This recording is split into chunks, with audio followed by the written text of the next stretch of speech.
Това е втората част, която ще отивам в Германия. Косата ми ще е суха, само да се мажа маничко боя.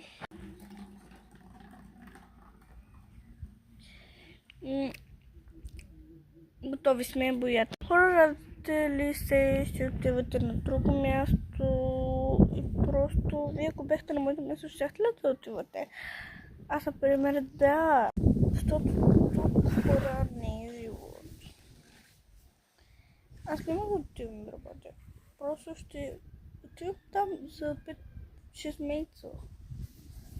Не се надявайте, хора, че може да остана много, ако мога да трая, защото в друг град семейно.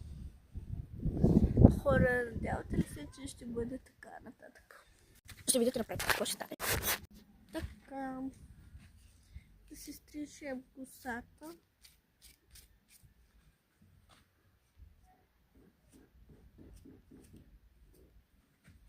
Чакайте да си я стрижа. Даже ще направихме пашка, но после да видите как поздравяваме всички. Обичам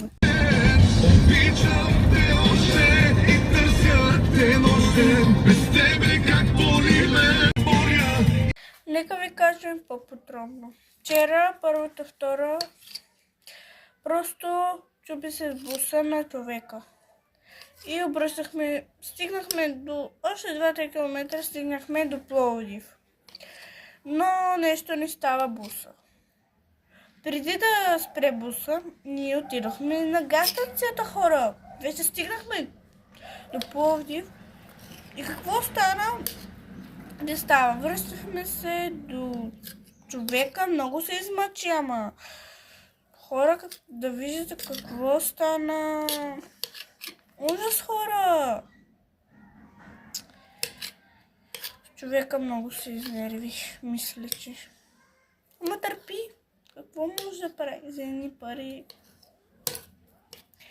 Ние племи за кушки за пиците. Чакай, виж. Чакай за закускичка. И сега ще имаш бети закуска. Кажете в коментарите ние каква закуска да си слагаме, да си направим. Довиждане, хора!